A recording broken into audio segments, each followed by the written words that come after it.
Welcome to I news. America Cuba దేశాల మధ్య దశాబ్దాలుగా నడుస్తున్న ప్రచ్ఛన్న యుద్ధం ఇప్పుడు మరోసారి పతాక స్థాయికి చేరింది. క్యూబా సైనిక సామర్థ్యాలపై అమెరికా మీడియాలో వచ్చిన ఒక సంచలన నివేదిక ఇరు దేశాల మధ్య తీవ్ర ఉద్రిక్తతలకు దారితీస్తుంది. ఒకవేళ అమెరికా గనుక తమ దేశంపై సైనిక దాడికి దిగితే అది ఊహించని పరిణామాలతో కూడిన భీకర రక్తపాతానికి దారితీస్తుందని క్యూబా అధ్యక్షుడు మిగ్యూల్ డియాజ్ కానెల్ అత్యంత తీవ్రంగా హెచ్చరించారు. రష్యా, ఇరాన్ దేశాల నుండి క్యూబా భారీగా డ్రోన్లను దిగుమతి చేసుకుందనే ఆరోపణల నేపథ్యంలో ఈ పరిణామాలు అంతర్జాతీయంగా కలకలం రేపుతున్నాయి. ఆ పూర్తి వివరాలు స్పెషల్ స్టోరీలో చూద్దాం. అమెరికాకు అత్యంత సమీపంలో ఉండే క్యూబా దేశం నుండి వాషింగ్టన్ కు సరికొత్త ముప్పు పొంచి ఉందనే వార్తలు ఇంటర్నేషనల్ పాలిటిక్స్ ను హీటెక్కిస్తున్నాయి. క్యూబా తమపై దాడికి సిద్ధపడటం లేదని, తాము ఏ దేశానికి ముప్పు కాదని, అలాగే తమకు యుద్ధం చేయాలనే కోరిక అస్సలు లేదని క్యూబా అధినేత మిగ్యూల్ డియాజ్ కానెల్ స్పష్టం చేశారు.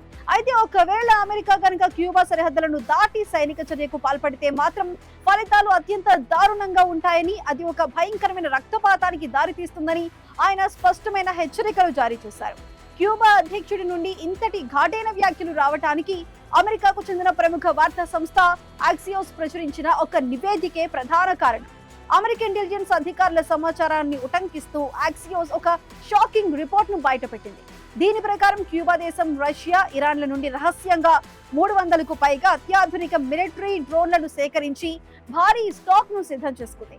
ఈ డ్రోన్లను ఉపయోగించి తూర్పు క్యూబా ప్రాంతంలో ఉన్న అమెరికా వ్యూహాత్మక సైనిక స్థావరాలను, అలాగే సముద్రంలో ప్రయాణించి అమెరికా నౌకలను లక్ష్యంగా చేసుకుని దాడులు చేయటానికి హవానా పాలకులు ప్రణాళికలు రచిస్తున్నట్లు అమెరికా నిఘా వర్గాలు అనుమానిస్తున్నాయి.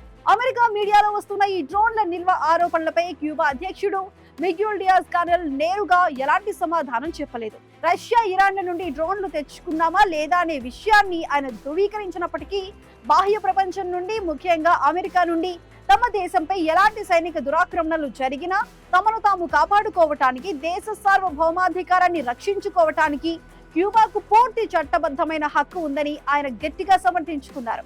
తమ రక్షణ వ్యవస్థలను బలోపేతం చేసుకోవటాన్ని ఎవరూ తప్పుపట్టలేరని ఆయన వ్యాఖ్యానించారు. అయితే వ్యూహాత్మకంగా అమెరికాను ఢీకొట్టేందుకు క్యూబా సైన్యాన్ని సిద్ధం చేస్తున్నప్పటికీ అంతర్గతంగా ఆ దేశం తీవ్రమైన సంక్షోభంలో కొట్టుమిట్టాడుతోంది. ఈ ఏడాది ఆరంభంలో అమెరికా ప్రభుత్వం క్యూబాకు వచ్చే ఇంధన సరఫరాను పూర్తిగా నిలిపివేయాలని నిర్ణయించింది. అమెరికా తీసుకున్న ఈ కఠిన నిర్ణయం వల్ల ప్రస్తుతం క్యూబా దేశ వ్యాప్తంగా తీవ్ర ఇంధన కొరత, విద్యుత్ సంక్షోభం ఏర్పడింది. దేశంలో పవర్ కట్స్ పెరిగిపోయి ప్రజలు నిత్యావసరాల కోసం ఇబ్బందులు పడుతున్నారు. ఇలాంటి ఆర్థిక దేశీయ ఇబ్బందులు ఎదుర్కొంటున్నప్పటికీ అమెరికాకు లొంగే ప్రసక్తే లేదని, అవసరమైతే రష్యా, ఇరాన్ల అండతో ఎదురుదాడికి సిద్ధమని క్యూబా సంకేతాలు ఇవ్వటం పశ్చిమ దేశాల్లో సరికొత్త రక్షణ ఆందోళనలను రేకెత్తిస్తోంది.